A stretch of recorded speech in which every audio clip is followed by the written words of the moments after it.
지역의 코로나19 확산세가 계속되고 있습니다. 현재 우리 지역의 코로나 상황과 앞으로의 예측 등을 김철진 기자와 이야기 나눠보겠습니다.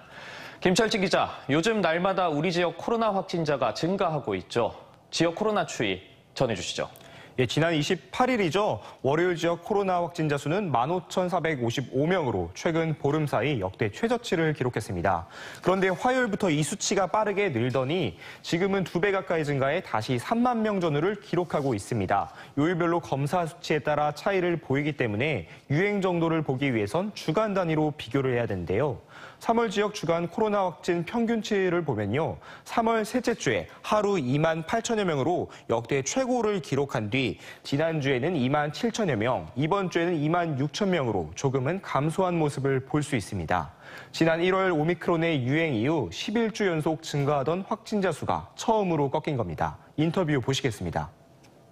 지난 1월 2주부터 증가세가 지속된 이후에 11주 만에 감소하였으며 감염 재생산 지수는 1.01로 감소하였습니다. 모든 연령대에서 발생률이 소폭 감소하였으며 그렇다고 한다면 이 정점을 지났다고 봐도 되는 걸까요? 특히나 요즘 또 스텔스 오미크론 이야기가 나오고 있는데 변이의 영향은 없는 건가요? 정점이 지났다는 평가가 나오고 있지만은 아직은 조심스럽습니다. 각종 변이 때문입니다. 대표적으로 스텔스 오미크론이 있는데 기존 오미크론과 중증도는 비슷하지만 전파력이 30에서 50%가량 더 높습니다. 정부는 지난주 스텔스 오미크론의 검출률이 56%를 넘겨 기존 오미크론을 제치고 우세종이 됐다고 말했습니다. 표본 조사긴 하지만요. 충남에선 스텔스 오미크론의 검출률이 76%를 기록하기도 했습니다. 전파력이 강한 스텔스 오미크론이 우세종이 되면서 확진자가 재반등한 경우가 있다 보니 우리도 안심할 수 없는 상황입니다. 여기에 델타와 오미크론이 합쳐진 델타크론 등 변이가 계속해 발생하고 있는 상황에서 언제든지 코로나는 다시 확산할 수 있습니다. 그런데 사실 이번 주가 코로나 정점이다, 고비다 이런 말이 수없이 반복되면서 시민들이 지치신 것 같은데요. 왜 자꾸 이렇게 정점 예측이 틀리는 걸까요? 첫 번째는 코로나 변이 때문입니다. 델타부터 오미크론, 스텔스 오미크론까지 치명률은 조금 감소하더라도 전파력이 크게 증가하는 변이들이 나오면서 기존 예측들이 번번이 어긋났습니다. 두 번째로는 방역 정책의 변화인데요. 최근 정점 예측이 자꾸 틀리는 주요 이유로 손꼽힙니다. 한 전문가는 지난 2월 이후 쏟아진 수많은 정책적 변화가 기존 예측을 어긋나게 하고 있다고 말합니다.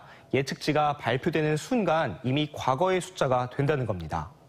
당초 예상보다 정점의 규모가 커지고 또 길어지면서 의료 체계에도 큰 부담을 주고 있습니다. 지역의 병상 상황도 궁금합니다. 오늘 0시를 기준으로 지역의 위중증 병상 가동률은 75%입니다. 숫자로는 병상 여유가 있어 보이지만 실제 병상을 운영하는 데 있어서는 여유분이 꼭 필요하기 때문에 이미 현장은 과포화 상태입니다. 그런데 병상보다 더 큰 문제는 위중증 환자에 비해 사망자가 너무 많다는 겁니다. 지난해 11월 위중증 병상 문제가 대두된 적 있었습니다. 그땐 지금보다도 문제가 더 심각해 지역에 위중증 병상이 하나도 남는 것이 없을 만큼 병상이 부족했는데요. 오히려 사망자는 지금이 훨씬 더 많습니다. 지난해 11월 지역 코로나 사망자는 모두 30명이었는데 그때보다 병상에 여유가 있는 지금 3월 한 달간 지역 코로나 사망자는 518명, 17배 증가했습니다. 요양병원과 요양원 등에서 확진된 분들이 미처 위중증 병상으로 가기도 전에 사망한 것으로 보이기 때문입니다. 영상 보시겠습니다. 최근에 요양병원이나 요양원에서 감염자가 늘면서 위중증 단계를 거치지 않고 사망으로 보고되는 그런 사례들이 좀 더 증가하고 있어서 아마 위중증 통계와 사망 통계의 사이에 그런 좀 갭이 있는 그런 상황입니다. 최근 4차 백신 접종 이야기가 나오는 것도 이런 사망자 증가 때문인 것 같은데요. 우리도 맞아야 할까요? 요양병원 입소자의 경우는 3차 백신을 빨리 맞아서 이제 효과가 떨어지고 있어 이들의 대상으로 4차 접종 진행하고 있는데요. 이는 면역력 강화 때문입니다. 다만 백신 접종 참여율이 예전 같지 않고 4차 백신을 맞아야 하는 분들의 코로나가 확진된 경우가 많아서 유통기한을 넘겨 벌어지는 경우가 발생하고 있습니다. 지역의 경우 지난 주말 기준으로 4차 백신 초도 물량 약 3만여 명분이 절반 가까이가 아직 접종을 못했고 이 백신 대부분이 유통기한을 넘겨 그대로 버려질 위기에 처했습니다. 한편 50대 이하 일반 시민분들께서는 4차 접종에 대한 고민은 하지 않으셔도 될 것 같습니다. 전문가들과 방역당국 모두 이들에 대한 4차 접종의 이득이 크지 않다고 보고 있어 아직까지 접종이 검토된 바 없기 때문입니다. 네, 김철진 기자 수고하셨습니다.